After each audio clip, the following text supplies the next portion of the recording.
The SteadyCross was a brand new type of camera stabilizer. It was the first type of stabilizer to use magnets in its design, but like a glide cam, it did also use gravity and a fully mechanical design to get problem-free and organic movement. But unlike a glide cam, you could hold it with two hands, which makes it far more manageable. The only problem was the relatively low 1.5 kilogram payload, a no-go for anything larger than smaller mirrorless cameras. Well, now they've come out with the G2, and it can manage nearly double that at 2.7 kilograms, plus a handful of other small yet welcome upgrades. So, let's get into it.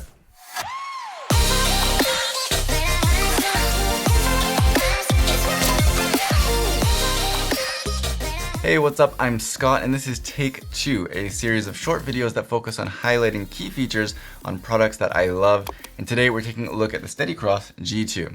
The reason I'm condensing this down into a shorter video like this is because the SteadyCross G2 is largely the same as the original in terms of how you use it and the entire experience/performance. So I just wanted to quickly highlight the upgrades, and if you want to see more, check out my full review of the original, link in the video description below.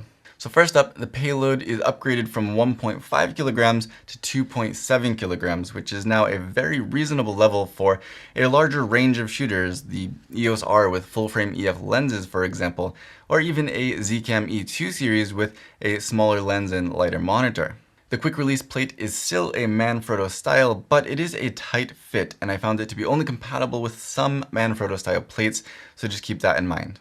It now slides into a hard stop at the end, so you can quickly remove and reattach your camera without rebalancing. In some cases, with very weirdly balanced light camera bodies and heavy lenses though, this design that does require you to slide it in all the way in order to tighten it down can make balancing a little bit difficult. But generally, I think it's an improvement to the workflow. Anyway, you'll really want to make sure that your camera's weight is balanced in the middle of the quick release plate before putting it on, just to make balancing a little bit easier. To compensate for that higher payload, we'll jump down to the bottom, where there are now 4 removable counterweight plates for a range of different camera weights. They do provide a nice graphic, but I made a note of that in gaff tape on my actual SteadyCross.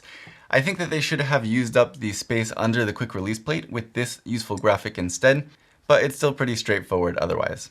The G1 also did not fold down, so it wasn't the most compact thing to transport, it's just like it is now.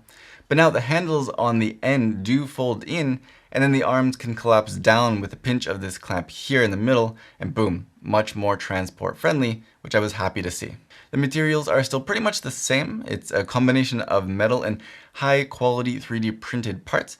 And even with the camera pushing that 2.7 kilogram limit, I didn't feel any stress on the parts, and I expect that this will last a long time. Again, as with the G1, like a glide cam, this does take a little bit of practice, and how you set it up will depend on the shooting speed and style, but the guide that they provide to you does actually go a long way to help get you started, and generally speaking, it's very easy to use.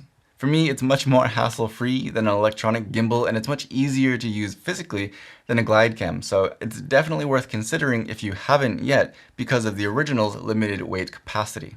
But anyway, that's about it for the upgrades to the SteadyCross G2. But let me know down below if you have any questions or comments, and I will do my best to get back to you as soon as I can. Otherwise, if you found this video helpful, be sure to give it a thumbs up and subscribe if you haven't already. As always, thank you for watching.